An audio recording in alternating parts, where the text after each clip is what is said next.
Bharatiya Janata party के नगर विधानसभा से प्रत्याशी राजीव कुंवर ने आज अपना नामांकन किया है।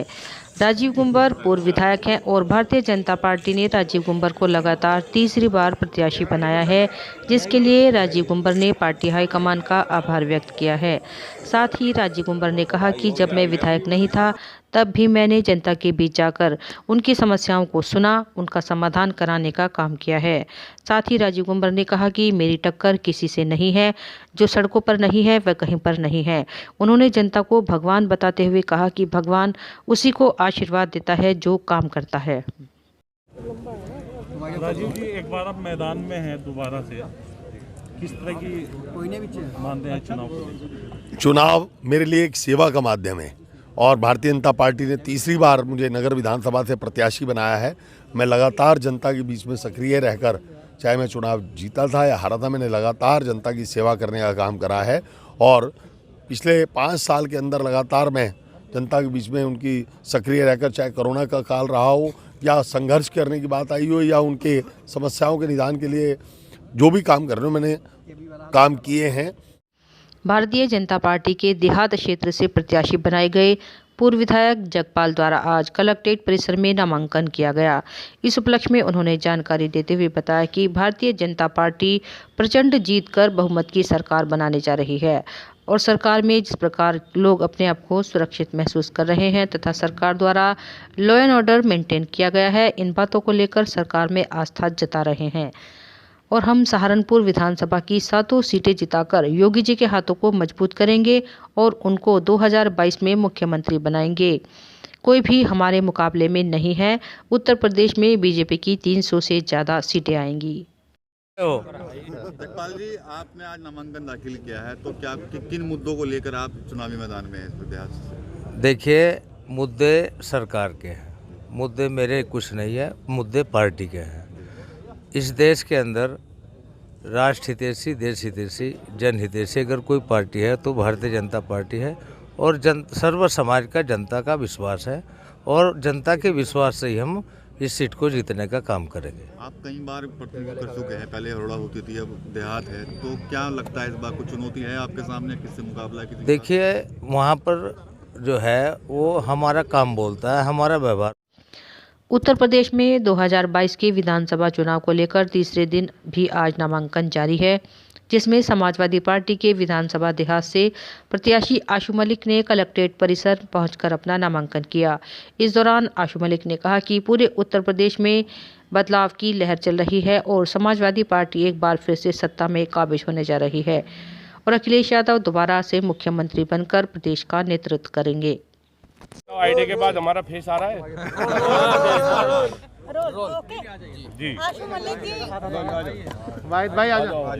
कहाँ ले जाओ? बोले आईडी। चलिए चलिए ओके रोल। चलो जी। आशु मलिक जी, आपके बारे में कहा जा रहा है कि आप पैराशूट उम्मीदवार हैं, इस बारे में क्या कहेंगे? किसने कहा है आपसे? भाजपा कह रही है लगातार। नहीं, भाजपा तो बहुत कुछ कह रही है। भाजपा क्या क्या कह रही है? भाजपा की हर बात जुमला है। आप उनकी बात पे भरोसा करते हैं? आपके सामने जो प्रतिद्वंदी है इस बार, तो वो कई बार हाथी की सवारी करके जीत चुके हैं, इस बार कमल का फूल खिलाने का वादा कर रहे हैं। जिन्होंने भारतीय जनता पार्टी में विधायक और आयुष मंत्री के पद पर रहे डॉक्टर धर्म सिंह सैनी, जो कि आजकल समाजवादी पार्टी में साइकिल की सवारी कर रहे हैं, उन्होंने आज कलेक्ट्रेट पहुंचकर नकुड़ विधानसभा से नामांकन किया। धर्म सिंह सैनी ने कहा कि उनकी जोड़ी पूरे सहारनपुर जनपद में प्रत्येक विधानसभा में धमाल मचाएगी।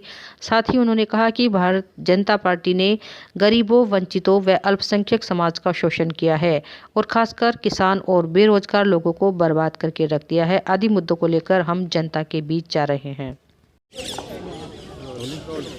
मंत्री जी, पहले बसपा, फिर भाजपा और अब सपा, क्या मुद्दा रहेगा नकुड़ के लेकर इस बार? देखिए, मुद्दा नकुड़ के लिए नहीं, पूरी उत्तर प्रदेश के लिए है। जिस तरीके से पिछले 5 वर्षों में भारतीय जनता पार्टी की सरकार चली है और जिस तरीके से केवल ठोक दो और बिल्डोजर वाला ही नारा देकर के लोगों को गुमराह करते रहे, ना किसी को रोज़गार दिया, महंगाई इतनी चरम सीमा पर बढ़ा दी गई, पूरे तरीके से किसान तबाह हो गया। तो ये सारी बातें कांग्रेस की नगर विधानसभा से प्रत्याशी सुखविंदर कौर ने आज अपना नामांकन किया है। नामांकन के दौरान सुखविंदर कौर ने बताया कि प्रियंका गांधी ने जो वादा किया था महिलाओं को 40% टिकट देने का, वह उन्होंने पूरा किया है और उसी के तहत उनको सहारनपुर नगर से प्रत्याशी बनाया है। सुखविंदर कौर ने कहा कि शिक्षा, स्वास्थ्य और रोजगार को लेकर वह चुनावी मैदान में हैं। साथ ही उन्होंने कहा कि वह हवा का रुख साफ है और भाजपा का पत्ता साफ है। आज आपको प्रत्याशी बनाया है, पार्टी नामांकन आप दाखिल कर रहे हैं, तो कैसा लग रहा है आपको और क्या प्राथमिकता रहेंगी आपके सहारनपुर के लिए? बहुत बढ़िया लग रहा है। आपको पता ही है, दिन शुभ घड़ी आज आई है जिसका काफ़ी टाइम से इंतज़ार था। बहुत बढ़िया लग रहा है, बहुत अच्छा। और काम के नाम पे सेवा हम पहले भी करते आए हैं और सेवा करेंगे। सारा आपको पता ही है, जो ड्यू काम है वो हम करने की प्राथमिकता हमारी शिक्षा, स्वास्थ्य और रोजगार ही रहेगा। किससे मुकाबला मानते हैं आप शहर पे? मैंने आपसे पहले भी कहा है, आपके मीडिया के चैनल से मैं ये कह देना चाहती हूँ कि किसी से कोई मुकाबला नहीं है। हम जीते हुए हैं, जीत के आएंगे। प्रियंका जी एक नारा दे रही है, लड़की हूँ, लड़ सकती हूँ। तो आप उस नारे पे काम करेंगे? बिल्कुल बिल्कुल मैदान में है पूरी तरह? बिल्कुल मैदान में है, मैदान फतेह होगा हमारी। उत्तर प्रदेश में 2022 के विधानसभा चुनाव होने को हैं, जिसको लेकर नामांकन प्रक्रिया शुरू हो चुकी है। आज देहात विधानसभा से बहुजन समाज पार्टी के प्रत्याशी अजब सिंह ने नामांकन किया है। नामांकन के दौरान भारतीय जनता पार्टी और विपक्ष पर हमला बोला। उन्होंने कहा कि उनकी पार्टी की टक्कर में कोई नहीं है और बहुजन समाज पार्टी की सरकार बनने जा रही है और क्षेत्र में विकास की लहर दौड़ेगी, जिससे कि लोगों को रोजगार मिलेगा। उन्होंने बताया कि बहन जी की सरकार में जितना विकास हुआ है, आज तक किसी की सरकार में इतना विकास नहीं हुआ। चाहे मेडिकल हॉस्पिटल हो, नगर निगम बनाना हो, गेस्ट हाउस बनाना हो, सर्किट हाउस बनाना हो, लॉ एंड ऑर्डर मेंटेन करना हो, यह सब बहन जी के द्वारा करके दिखाया गया है और 2022 में बहन जी की सरकार बनेगी। रोल जी, ये बताइए कि अभी तक जो हाथी की सवारी कर कर विधायक बनते रहे, अब आपके सामने विपक्ष में खड़े हैं और कमल को फूल खिलाने की बात कर रहे हैं कि 28 साल बाद यहाँ पर कमल का फूल खिलेगा, तो आप हाथी को कैसे दौड़ाएंगे यहाँ?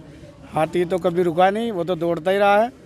और सहारनपुर देहात विधानसभा सर्व समाज की विधानसभा है। सर्व समाज का इतना बड़ा सहयोग मिलने जा रहा है और सहारनपुर देहात विधानसभा सबसे ज़्यादा वोटों से जीतकर लखनऊ की सरजमी पर पहुंच रही है। जगपाल जी मायावती जी के प्रतिनिधि रहे हैं, ऐसे में आपको कितना नुकसान उनसे रहे? उनसे कोई नुकसान नहीं। माननीय बहन जी और बाबा साहब की और मान्यवर साहब की विचारधारा है। नकुड़ विधानसभा से बहुजन समाज पार्टी के प्रत्याशी साहिल खान ने आज कलेक्ट्रेट परिसर पहुंचकर नामांकन किया है। आपको बता दें कि साहिल खान पहले समाजवादी पार्टी में थे और उनको टिकट नहीं मिलने के कारण वह बहुजन समाज पार्टी में शामिल हुए थे।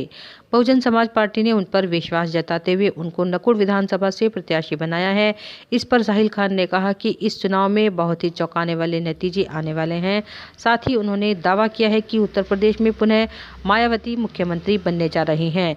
साहिल खान ने बताया कि बहुजन समाज पार्टी में सर्व समाज का सम्मान होता है और बहुजन समाज पार्टी में जिसकी जितनी संख्या भारी, उसकी उतनी हिस्सेदारी देने का काम होता है।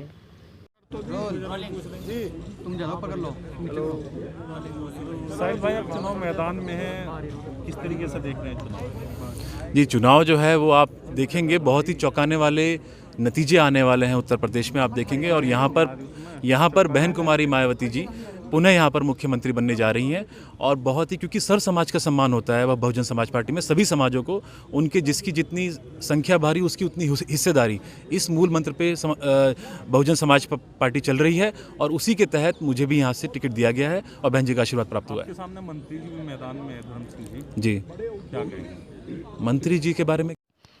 सहारनपुर, रामपुर, मनिहारन से लोकदल व सपा के गठबंधन के प्रत्याशी लोकदल से चुनाव लड़ रहे विवेक कांत द्वारा आज कलेक्ट्रेट परिसर में नामांकन किया गया।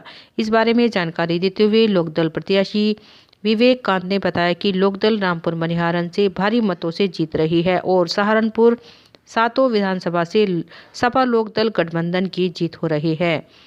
गठबंधन इस बार सरकार बनाकर अखिलेश यादव को उत्तर प्रदेश का मुख्यमंत्री बनाएगा और प्रदेश में विकास की गंगा बहेगी। उन्होंने गठबंधन प्रत्याशी बनाने पर जयंत चौधरी व अखिलेश यादव का धन्यवाद भी किया। जी, आप मैदान में हैं रामपुर सुरक्षित सीट से, और क्या कुछ चुनौती है और क्या मुद्दे हैं आपके और कितना आश्वस्त हैं जीत को लेकर अपने? चुनौतियाँ हैं हमारे पास बेरोजगारी का, किसानों का जो आंदोलन चल रहा, 800 आदमियों की मौतें हुई, सरकार बिल्कुल बेपरवाह रही, लापरवाह रही, कोई मुआवजा नहीं मिला। और मेरी प्राथमिकता रहेगी रोजगार और किसानों की लड़ाई रहेगी। किससे मुकाबला मानते हैं रामपुर मनियारा में? मुकाबला हमारा किसी नहीं, हम बहुत ही भारी मतों से जीत रहे हैं, 7 सीटें जीत रहे हैं। इमरान मसूद साहब के नेतृत्व में धीर सिंह अंकल है, हमारे चेयरमैन साहब खड़े हैं, हमारे जिला अध्यक्ष हैं राव केसर जी। ठीक है। सहारनपुर बीजेपी द्वारा गंगोह से दोबारा प्रत्याशी बनाए गए चौधरी कीरत सिंह द्वारा आज कलेक्ट्रेट परिसर में नामांकन किया गया और उनके द्वारा जीत के दावे किए गए। इस बारे में जानकारी देते हुए चौधरी कीरत सिंह ने बताया कि गंगोह में पिछली बार की भांति इस बार भी बीजेपी का परचम लहराएगा और बीजेपी की इस आंधी में कोई भी पार्टी नहीं टिक पाएगी। उन्होंने कहा, उत्तर प्रदेश में इतने विकास कार्य हुए हैं कि लोग अब बीजेपी को ही सरकार बनाने का मौका देंगी और 300 से ज़्यादा सीटें जीतकर भाजपा उत्तर प्रदेश में एक बार फिर से सरकार बनाएगी।